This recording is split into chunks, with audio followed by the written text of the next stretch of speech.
नमस्कार, मैं हूं निवेदिता। हाँ जी, तो अब ओवैसी के लिए बंगाल और यूपी साथ साथ। जी हाँ, क्योंकि बंगाल और यूपी को साथ में साधने में निकल पड़े हैं ओवैसी। ऑल इंडिया मजलिसे इत्तेहादुल मुस्लिमीन के अध्यक्ष और हैदराबाद से सांसद असदुद्दीन ओवैसी ने एक तरफ बंगाल का रुख करने के लिए ममता दीदी के वार पर पलटवार किया, वहीं अगले ही पल उत्तर प्रदेश में सुहेल देव राष्ट्रीय समाज पार्टी के अध्यक्ष ओम प्रकाश राजभर से मुलाकात भी कर ली।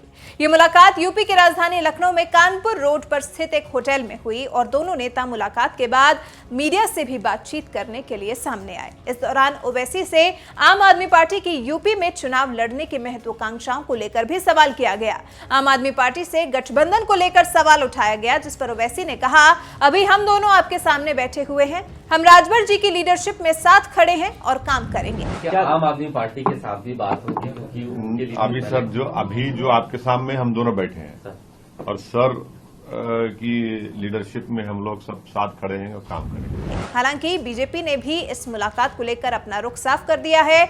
योगी सरकार में अल्पसंख्यक कल्याण मंत्री मोहसिन रजा ने कहा कि ये गठबंधन भारतीय एकता पर विश्वास नहीं करता है, ये लोग सिर्फ इत्तेहादुल मुस्लिमीन पर ही विश्वास रखते हैं।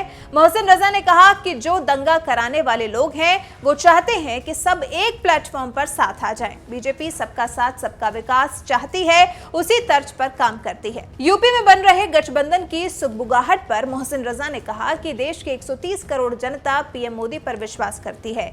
यूपी की 24 करोड़ जनता को योगी के नेतृत्व पर भरोसा है। हमें इनके आने से कोई चिंता नहीं है, हमें कोई फर्क नहीं पड़ता, लेकिन यह साफ है कि देश को तोड़ने वाले लोग, तुष्टीकरण की राजनीति करने वाले एक साथ जा रहे हैं, ओवैसी के साथ जा रहे हैं। मोहसिन रजा ओवैसी पर तंज कसते हुए कहते हैं कि ओवैसी की पार्टी का नाम तो इत्तेहादुल है, धर्म की बात करने वालों के साथ केजरीवाल भी जाएंगे। ओम प्रकाश राजभर, अखिलेश यादव, ममता बनर्जी सब साथ हैं। हम जानते हैं देश तोड़ने वाले एक साथ आ जाएंगे।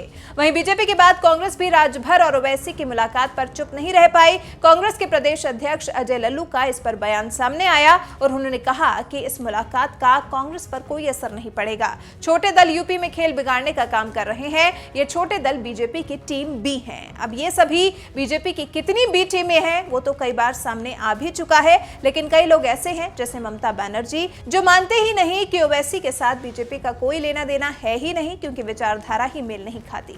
चलिए आपको चलते चलते दिखाते हैं कि जब ममता बनर्जी ने ओवैसी को बीजेपी की बी टीम कहा था तो फिर ओवैसी ने कैसे जबरदस्त तरीके से उन्हें जवाब दिया था। फिलहाल इस खबर पर आपकी क्या राय है, हमें कमेंट कर जरूर बताएं। ममता बनर्जी अगर ये कह रही हैं तो ममता बनर्जी को अब तक साबिका पड़ा है मीर जाफर और मीर सादिक से। ममता बनर्जी को एक अच्छे मुसलमान से अभी तक साबिका नहीं पड़ा, वो पड़ जाएगा।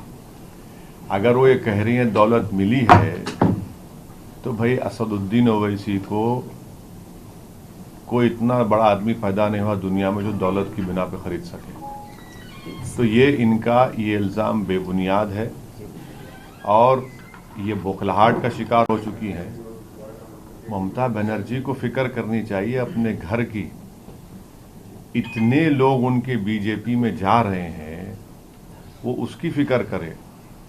और ममता बनर्जी को हम एक अनसॉलिसिटेड सजेशन देना चाह रहे हैं कि उन्होंने जिस तरीके से बीजेपी से मुकाबला किया पार्लियामेंट के चुनाव में, तो 17 बीजेपी जीत गए, हम तो थे भी नहीं वहां पर। और दूसरा, ममता बनर्जी ने बिहार के वोटर्स को उनकी बेइज्जती की है ये कहकर के ये इनको कामयाबी मिली बिहार में।